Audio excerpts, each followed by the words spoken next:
स्वागत है आप सभी का हमारे YouTube चैनल मल्टीटेक एग्जामी में। कैसे हैं आप लोग? तो आज जो हमारा टॉपिक होगा वो आपको देख के पता चल गया होगा कि हमारा टॉपिक क्या होने वाला है। आज का हमारा जो टॉपिक है वो हमारा कंजक्शन, जो कि हमारा पार्ट्स ऑफ स्पीच का पार्ट्स है।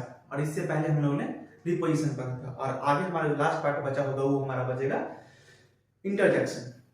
तो हमारा लास्ट पार्ट होगा, ठीक है। तो आगे बढ़ने से पहले अगर आप हमारे चैनल पर नए हैं तो प्लीज लाइक, सब्सक्राइब और कमेंट कर ले और बेल आइकन को दबाना ना भूलें ताकि आपको नोटिफिकेशन आ जाए जब भी हम कोई नया वीडियो अपलोड करें तो, ठीक है। चलते हैं हम लोग अपने पार्ट्स की तरफ। आज का जो हमारा टॉपिक है वो है हमारा कंजक्शन। क्या है? कंजक्शन। कंजक्शन होता क्या है? ये जो है कंजक्शन होता क्या है, ये हमारे पार्ट्स ऑफ स्पीच का पार्ट्स है। और कंजक्शन होता क्या है? A conjunction is a word that joins nouns, verbs और सेंटेंस। क्या करता है कंजक्शन? ज्वाइन करता है। किसको करता है? नाउन को करता है, वर्ब को करता है और किसको करता है? और सेंटेंस को करता है। कंजक्शन क्या होता है? कंजक्शन एक ऐसा वर्ड है जो कि किसी नाउन को, किसी वर्ब को या फिर किसी सेंटेंस को जोड़ता है, तो वो हमारा होता है कंजक्शन, ठीक है। एग्जांपल की बात कर ले हम लोग। एग्जांपल में क्या है? Mohan and Sohan are neighbours. ये क्या बता रहा है? नाम है मोहन, सोहन और नेबर्स। तो इसमें क्या है कि ये दोनों, मोहन सोहन का पड़ोसी है, सोहन मोहन का पड़ोसी है। क्या है? पड़ोसी, नेबर्स। तो ये क्या है? ये है सेम। अगर किसी सेम चीज के बारे में बात कर रहा है तो ये जो हमारा है कनेक्टिंग वर्ड हो गया ना, दोनों को जोड़ दिया ना कि नेबर है, मोहन सोहन नेबर्स, तो ये सेम हो गया, ठीक है। Ram is tall but her brothers is short. क्या कर रहा है? टॉल है और इसका भाई जो है शॉर्ट है। ये क्या है? ये है अपोजिट वर्ड की बात कर रहा है, समझ रहे हैं? राम इज टॉल, राम जो है वो लंबा है, लेकिन उसका भाई जो है वो क्या है? वो उसका भाई छोटा है, ठीक है। इसमें हमारा क्या हो गया? ये जो हमारा हो गया। और इसमें हमारा ये हमारा कंजक्शन हो गया। I like Gaurav because he is a hard working staff. I like Gaurav, मैं गौरव को पसंद करता हूं। क्यों पसंद करता हूं? क्योंकि वो जो हमारा हुआ हार्ड वर्किंग स्टाफ है। और ये हम कंजक्शन क्या हो गया? हमारा ये हमारा हो गया बिकॉज, क्योंकि, बस समझ रहे। और इसमें हमारा जो हो गया एंड हमारा कंजक्शन हो गया, बट इन कंजक्शन हो गया, बिकॉज जो है वो हमारा कंजक्शन हो गया, ठीक है। और आगे और सारा ढेर सारा एग्जांपल हम आपको बताते हैं। Kriti is honest, Kriti is kind. तो ये हमारा एक सेंटेंस हो गया जो कि हम लोग कंजक्शन कैसे निकालते हैं। मैंने आपको बताया था कि कोई भी ऐसा वर्ड जो कि ज्वाइन करता है, नाउन को करता है, वर्ब को करता है और किसी भी सेंटेंस को करता है, तो हमारा कंजक्शन होता है, पता है ना। तो ये तो हमारा एक सेंटेंस है जो कि इसको हम लोग कंजक्शन लेके अच्छा से एकदम सेंटेंस बनाएंगे, ठीक है। Kriti is honest, Kriti is kind. तो इसमें हम लोग दो तरह की बात कर रहे हैं। एक क्या है? कृति जो है वो ऑनेस्ट है, मतलब ईमानदार है, और कृति जो है ईमानदार तो है और काइंड भी है, मतलब वो दयालु भी है, ठीक है। तो दोनों जो वर्ड हुआ वो एक ही लैंग्वेज में बोला जाएगा, ईमानदार भी है और दयालु भी है। तो इसको हम लोग ऐसे लिख सकते हैं, कृति, कृति इज ऑनेस्ट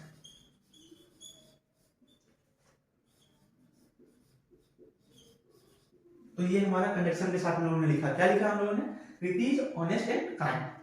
तो इतना बार हम लोग को जो लाइन लिखना पड़ा वो हमको नहीं लिखना पड़ा, हम लोगों ने कंजक्शन का उपयोग किया और ये सेंटेंस बना दिया।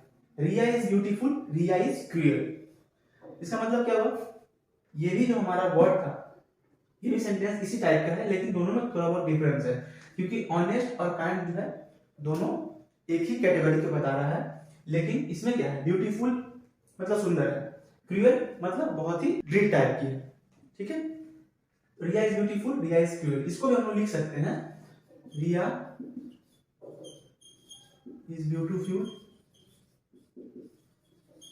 Beautiful and cruel.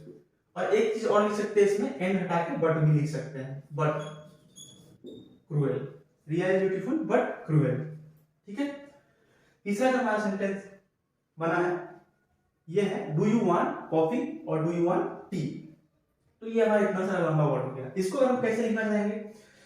ये आप क्या लेना पसंद करेंगे, क्या लेना पसंद करते हैं, चाय या कॉफी।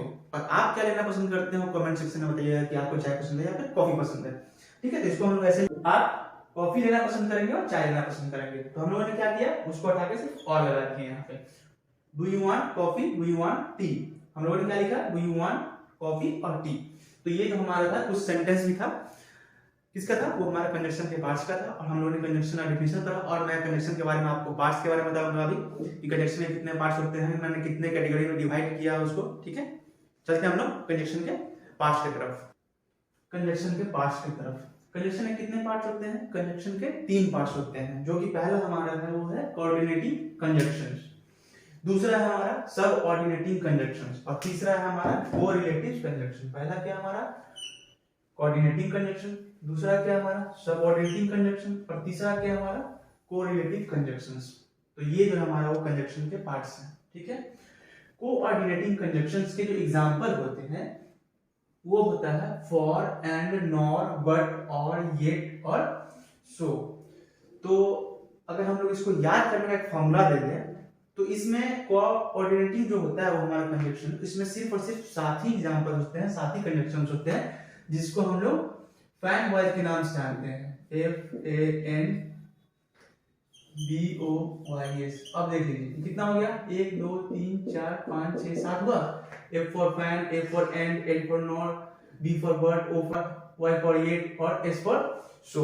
तो ये हमारा कंजक्शन के 7 जो कंजक्शन होगा, और इसमें 7 ही कंजक्शन होता है कोऑर्डिनेटिंग कंजक्शंस में। ठीक है, दूसरा जो है वो है हमारा सब ऑर्डिनेटिंग कंजक्शंस, इसमें बहुत सारे कंजक्शंस होते हैं। ठीक है, मैं आपको डिटेल से बताऊंगा फिर आगे।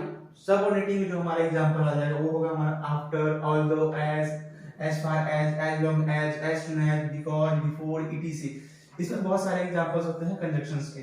जो सबऑर्डिनेटिंग का जो कंजक्शन होता है वो बहुत सारा होता है। ठीक है, correlative conjunctions either or, neither, nor, both, and, rather than, etc। तो ये क्या होता है, कोरिलेटिव कंजक्शन जो होता है वो किसी सेंटेंस को बढ़ाते जाता है।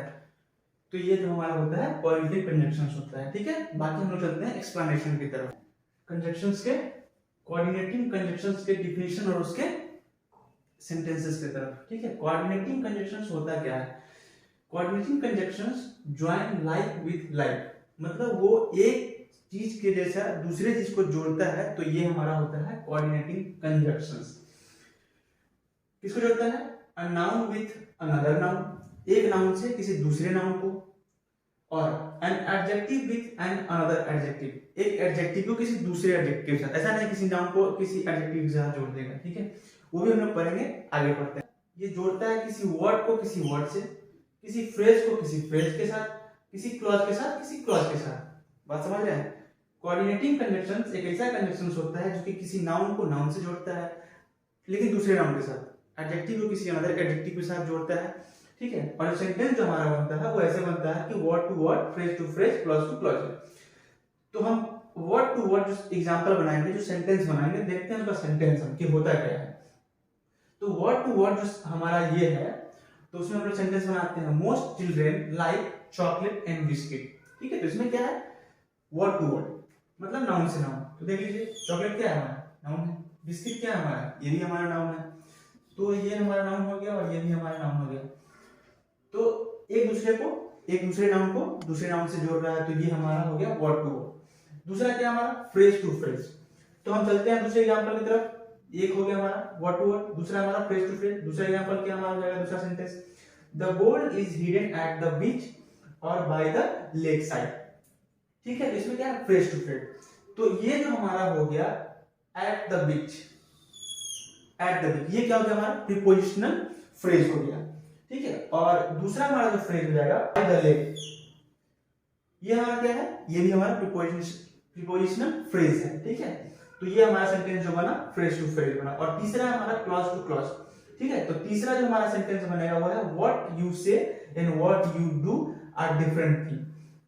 तो इसमें क्या हो गया, ये आपका हो गया सब्जेक्ट हो गया, और ये डू आपका जो हो गया ये आपका वर्ब हो गया, ये भी आपका सब्जेक्ट हो गया, और ये आपका वर्ब हो गया। तो एक सब्जेक्ट दूसरे सब्जेक्ट से जोड़ रहा है, एक वर्ब दूसरे वर्ब से जोड़ रहा है। बात समझ गए, तो ये जो हमारा कोऑर्डिनेटिंग कंजक्शंस के डिफिनेशन थे और कुछ सेंटेंसेस थे। तो आगे हम लोग बढ़ते हैं कंजक्शन के दूसरे पार्ट की तरफ, जो कि है हमारा सब ऑर्डिनेटिंग कंजक्शंस। क्या है हमारा सब ऑर्डिनेटिंग कंजक्शंस। ये होता क्या है, it joins a subordinate clause to main clause. होता है कि ये जो कंजक्शन है सबऑर्डिनेट कंजक्शन, जो कि सबऑर्डिनेट क्लॉज को मेन क्लॉज से जोड़ता है। किसको जोड़ता है? सबऑर्डिनेट क्लॉज को मेन क्लॉज जोड़ता है। अब ये समझ में नहीं आ रहा होगा कि सबऑर्डिनेट होता है क्या और मेन क्लॉजेस क्या होता है। ठीक है, सबऑर्डिनेट जो होता है ये होता है डिपेंडेंट। डिपेंडेंट, अब ये डिपेंडेंट का मतलब क्या होता है? डिपेंडेंट मतलब ये वर्ड का कोई अपना अस्तित्व होता नहीं है, ये किसी दूसरे वर्ड पे, उस दूसरे सेंटेंस पे आश्रित होता है। जब तक वो सेंटेंस नहीं, तब तक इस वर्ड का कोई मीनिंग नहीं है, तब तक कुछ समझ में नहीं आया कि ये आया कहां से। और मेन क्लॉज क्या होता है? मेन क्लॉज ये होता है ऐसा सेंटेंस होता है जो कि खुद में एक अपना पावरफुल होता है। सबऑर्डिनेट जो होता है किसी दूसरे वर्ड पे इंडिपेंडेंट होता है, डिपेंडेंट होता है, ताकि जब वो वर्ड आ जाएगा उसके बाद हम आएंगे। यहाँ पर मैंने आप लोगों को पहले ही बता दिया है, लेकिन फिर से मैं आपको बताता हूँ। एग्जाम्पल में आपका है after, because, before, till, until, as soon as, ये सब जो है आपका सबऑर्डिनेटिंग के कुछ एग्जांपल्स हैं। ठीक है, मैंने पहले आपको बता दिया था कोऑर्डिनेटिंग, दूसरा हमारा सबऑर्डिनेटिंग कंजक्शंस, और कुछ सेंटेंसेस भी देख लेते हैं जो कि हमारा सबऑर्डिनेटिंग कंजक्शंस में आते हैं। तो ये हमारा sentences, I start my work after having breakfast. तो मैंने आपको डिपेंडेंट और इंडिपेंडेंट पढ़ाया है कि मेन जो होता है ये होता है इंडिपेंडेंट, और दूसरा जो हमारा होता है सबऑर्डिनेटिंग ये होता है डिपेंडेंट। मतलब डिपेंडेंट किसी दूसरे पे आश्रित होना, इंडिपेंडेंट मतलब स्वतंत्र। ठीक है, I start my work after having breakfast. तो ये जो मैंने वर्ड बोला आई स्टार्ट माय वर्क, तो ये क्या है? ये मेरा इंडिपेंडेंट है, ठीक है, स्वतंत्र है। लेकिन जब मैं ये बोल रहा हूं कि आफ्टर हैविंग ब्रेकफास्ट, तो ये क्या है? ये वर्ड जो है ये हमारा डिपेंडेंट है किस पे? स्टार्ट में वर्ड पे। ये जो हमारा वर्ड है ये इस पे आश्रित है, और इसमें हमारा जो सबऑर्डिनेटिंग कंजक्शंस वगैरह क्या है हमारा आफ्टर, ये हमारा सबऑर्डिनेटिंग कंजक्शंस है, ताकि ये मेन क्लॉज जो है सबऑर्डिनेटिंग क्लॉज को मेन क्लॉज से जोड़ रहा है। मैंने आपको पहले बताया it join subordinate clause to main clause. तो ये हमारा जो सबऑर्डिनेट क्लॉज जो है ये इसको मेन क्लॉज से जोड़ रहा है। डाउट क्लियर है? इन डाउट है तो कमेंट सेक्शन में जाके जरूर दे, मैं फिर से आपको बना दूंगा वीडियो। दूसरा सेंटेंस देख लेते हैं, he always comes here before he goes to school। क्या है? he always comes, ये हमेशा आता है, ये तो आपको क्लियर है। here, ये हमेशा यहाँ आता है। और ये क्या हमारा बिफोर, मैंने आफ्टर पढ़ा दिया सबऑर्डिनेटिंग कंजक्शंस में, ये हमारा सबऑर्डिनेटिंग कंजक्शंस है बिफोर। ठीक है, he goes to school, फिर से आपका वही बात हो गया, ये जो आपका हो गया डिपेंडेंट हो गया, किस पे हो गया?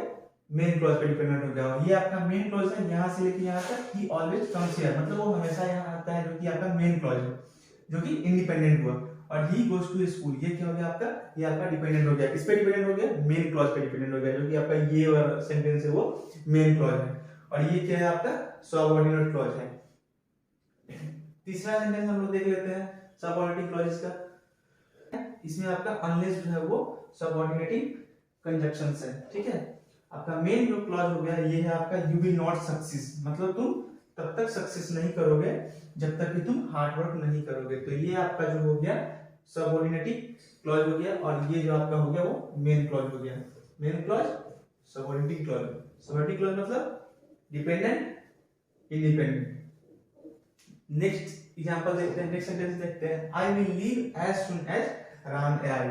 तो एज सून एज, तो ये हमारा हो जाएगा, क्या हो जाएगा? सबऑर्डिनेटिंग कंजक्शंस, और ये हमारा सेंटेंस हो गया। समझ रहे हैं? तो आगे हम लोग चलते हैं कंजक्शन के तीसरे पार्ट। तीसरा जो हमारा कोरिलेटिव कंजक्शंस है। क्या है? Correlative conjunctions. ये होता क्या है? इट जॉइंस वर्ड्स, फ्रेज और क्लॉजेस। समझ रहे बात? किसको जॉइन करता है? वर्ड, फ्रेज और क्लॉजेस। तो ये तीनों हम लोगों ने पहले ही दोनों पार्ट में पढ़ चुका है, कोऑर्डिनेटिंग में, सबऑर्डिनेटिंग में, और ये हमारा कोरिलेटिव। ये तीनों तो जॉइन करता है, लेकिन कहां जॉइन करता है वो भी देख लेते हैं। That carry equal importance in a sentence. क्या करता है? इक्वल इंपॉर्टेंस कैरी करता है। कि जैसे मैंने पिछले वाले में पढ़ा था कि जो सेंटेंस का पहले जो डिपेंडेंट होता है, किस पे डिपेंडेंट होता है? इंडिपेंडेंट होता है, जो पहला वाला हमारा लाइन था सेंटेंस का। लेकिन इसमें क्या होता है कि दोनों जो लाइनिंग होता है, जो किसी सेंटेंस कोई कंजक्शन जो बीच में आएगा उससे पहले वाला और उसके बाद जो आएगा, दोनों जो है सेम इंपॉर्टेंस कैरी करेगा, मतलब दोनों का महत्व दोनों का सेम ही होगा। मैं आपको सेंटेंस में बताऊंगा, आपका डाउट क्लियर हो जाएगा, नहीं समझ में आ रहा होगा तो। ठीक है, क्या करता है कोरिलेटिव कनेक्शंस, एक ऐसा वर्ड है जो कि वर्ड को वर्ड से, फ्रेज से, क्लॉज को क्लॉज से तो जोड़ता ही है, ये हम लोगों ने पढ़ चुका था। और इसमें क्या करता है कि वो इंपॉर्टेंस देता है, इक्वल इंपॉर्टेंस दोनों सेंटेंस को देता है। एग्जांपल हमने पढ़ लिया है आइदर और, नाइदर, नॉट, बोथ एंड, ठीक है, लेकिन फिर मैंने बता दिया आपको। और मैं सेंटेंस की बात कर लेता हूं कोरिलेटिव कनेक्शंस की, जो कि हमारा आई और गो, इसका मतलब होता है, आई का क्या मतलब होता है, या तो आओ या जाओ, नहीं होगा, ये होगा आइदर कम और गो, मतलब या आओ या जाओ, तो ये हमारा दोनों हो गया। और ये मैं एक चीज बताना आपको भूल गया, लेकिन ये आपको हमेशा याद रखना है कि ये जो होता है correlative connections always use in pair. ये जो होता है आइदर और, आइदर नॉट, बोथ एंड, ये जो होता है हमेशा पेयर में यूज होता है। जैसे कि देख सकते हैं सेंटेंस में आइदर और, नाइदर नॉट, बोथ एंड, तो ये सब क्या होता है, ये सब हमेशा पेयर में यूज होता है, जो कि कोरिलेटिव कनेक्शंस में होता है। Neither Ram nor Rohan in the rooms, नहीं तो राम नहीं तो रोहन है कमरे में, समझ गए। Both my sister and my mothers are teachers, ये क्या है बोथ एंड, मैंने आपको दिया एग्जांपल में both and, both my sister and my mothers are teachers, क्या मतलब मेरी सिस्टर और मेरी मम्मी जो है दोनों के दोनों क्या है टीचर्स हैं। ठीक है, तो ये हमारा कंजंक्शंस के पार्ट से, उसके एग्जांपल से और कुछ सेंटेंस मैंने बना के दिखाया है। अगर कोई तरह का डाउट है तो आप हमसे कमेंट में पूछ सकते हैं, मैं आपको उसका जवाब दूंगा। अगर हमारे चैनल को लाइक सब्सक्राइब नहीं किए हैं तो प्लीज लाइक सब्सक्राइब कर ले। मिलते हैं नेक्स्ट वीडियो में नया अपडेट के साथ। Thank you.